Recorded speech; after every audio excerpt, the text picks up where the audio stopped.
In the ancient tapestry of Israel's history, the Iron Age unfurls as a saga of change and complexity. This era, ranging from 1200 BCE to 333 BCE, dawned with the advent of iron, echoing with the footfalls of empires, and harboring the birth pangs of a nation. The Iron Age, succeeding the illustrious Bronze Age, emerged as a pivotal epoch in the annals of the ancient Near East.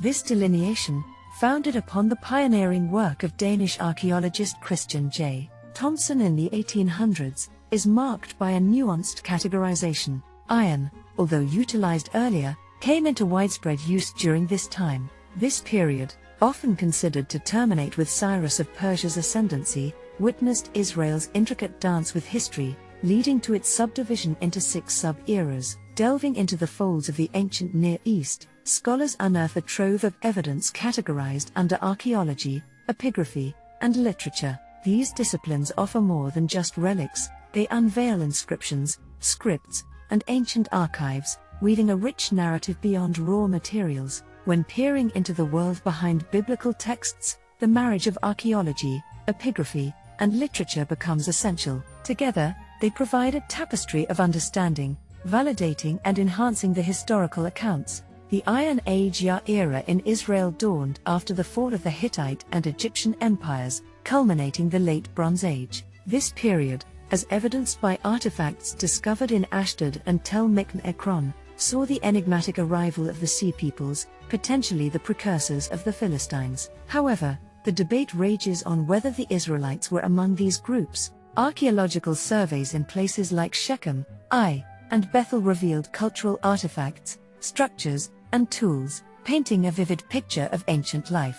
Notably, biblical sources and the Menoptos stele, an Egyptian inscription referencing Israel, converge to pinpoint the Iron Age as the genesis of Israel's presence in Canaan. The Iron Age chronicled in the biblical book of Judges, illuminates Israel's tumultuous existence. Marked by uneasy cohabitation with diverse ethnic groups, this period unfurls as a tapestry of political, religious, and social challenges. For nearly 2 centuries, Judges steered the fate of Israel, grappling with the delicate balance of their relationship with Yahweh and their interactions with neighboring communities. In the echoes of history, this era stands as a testament to Israel's resilience and the shaping of its identity. In the mosaic of ancient Israel's history, the Iron Age era shines as a time of profound transformation. This period, which spans up to the 9th century BCE, saw the emergence of monarchy, distinguishing itself from the preceding age of judges. The emergence of a monarchy is marked by grand royal construction works, fortified cities, palaces, and the use of advanced ashlar masonry. The Iron Age was the epoch when a monarchy took root in Israel. It was a response to the ever-present external threats and an opportunity to assert independence, as Egypt's influence waned. The monarchs in this period, including Saul, David, Solomon, and Rehoboam, solidified the monarchy's structure. Under the reign of David and Solomon, Israel reached its zenith in military power and economic stability. King Solomon's era is often remembered as a golden age, marked by international relations, military prowess, and economic prosperity. Their control over vital trade routes, both north and south of Israel, bolstered their economy. Participation in the international affairs of the ancient Near East and fruitful foreign marriages, like Solomon's union with an Egyptian pharaoh's daughter, enriched Israel. While historical accounts paint Solomon's foreign entanglements as political maneuvers, the biblical narrative often portrays them as sinful. These international affairs and foreign marriages were vital for Israel's survival, a reality often obscured by a theological reading. After Solomon's reign, Israel was cleaved into 2 distinct states, Israel in the north and Judah in the south. While this division initially brought an internal peace, external threats loomed. In the 9th and 8th centuries BCE, Aram and Assyria to the north posed significant challenges. The pivotal moment occurred during the reign of King Jehu of Israel and the Assyrian monarch Shalmaneser III. An epigraphic marvel known as the Black Obelisk, unearthed in the 19th century, offers a vivid depiction of Jehu and other Assyrian vassals paying tribute to Shalmaneser III. This historic event marked the establishment of relations between Israel and Assyria. In the late 9th or early 8th century BCE, King Jehoahaz, Jehu's son, faced the consequences of his father's actions, which had alienated allies and left Israel vulnerable. Shalmaneser III's demise led to a shift in the power balance in the region.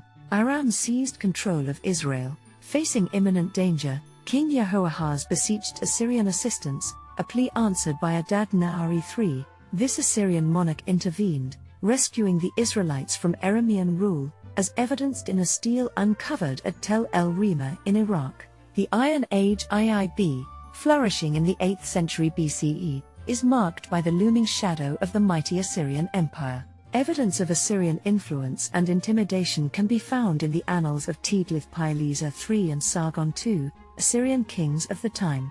This turbulent period, full of peril, is also recounted in the biblical book of 2 Kings 15. The turmoil kicks off with the ill-fated Syro-Ephraimite War. In a bid to counter the Assyrian threat, Israel, under King Pekah, and Syria, led by King Rezin, form an alliance. Their target, the southern kingdom of Judah, ruled by King Ahaz. When Ahaz seeks shelter from the ongoing onslaught, the Assyrian powerhouse Tiglath-Pileser III steps in, marking the first time Judah becomes an Assyrian vassal. This historic event is etched in the layers of time, uncovered by archaeologists through pottery remnants dating back to Tiglath-Pileser III's conquest. From this moment, both Israel and Judah found themselves under Assyrian rule, paying tribute, while Syria transformed into an Assyrian administrative hub. The Iron Age IIB also echoes with the profound influence of Mesopotamian culture in Israel. The construction of the Covenant Code, as found in the Book of Exodus, reveals this connection. This code, dated from 740 BCE to 640 BCE, was clearly influenced by the laws of Hammurabi. A comparison of their structures and content makes this heritage unmistakable. Trouble brews when King Hoshea of Israel turns to Egypt for support, rather than the Assyrian monarch Sargon II. This perceived treachery doesn't sit well with Sargon II, leading to his intervention in Israel. This marked Israel's first exile into Assyria around 722 BCE, a historical event documented in inscriptions. The 8th century BCE is fraught with conflicts. King Hezekiah of Judah faced off against the Assyrian monarch Sennacherib.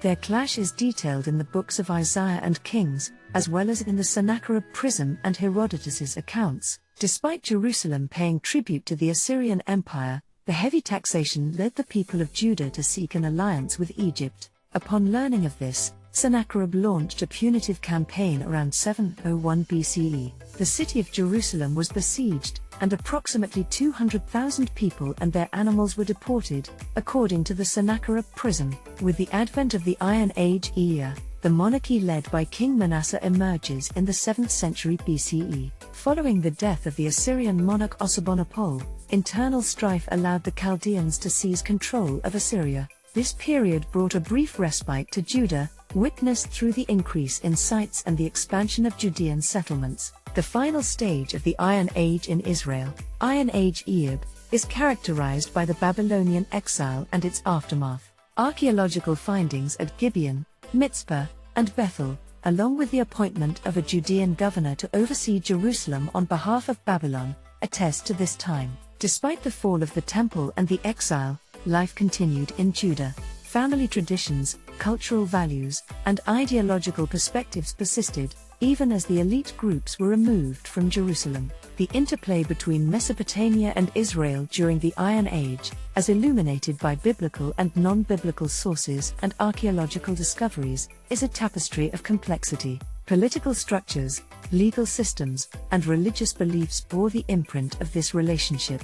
The Hebrew Bible's accounts of kings and the Akkadian documents on the rights of kings, for instance, reveal intriguing parallels. The civil laws found in the Code of Hammurabi mirror those in Israel.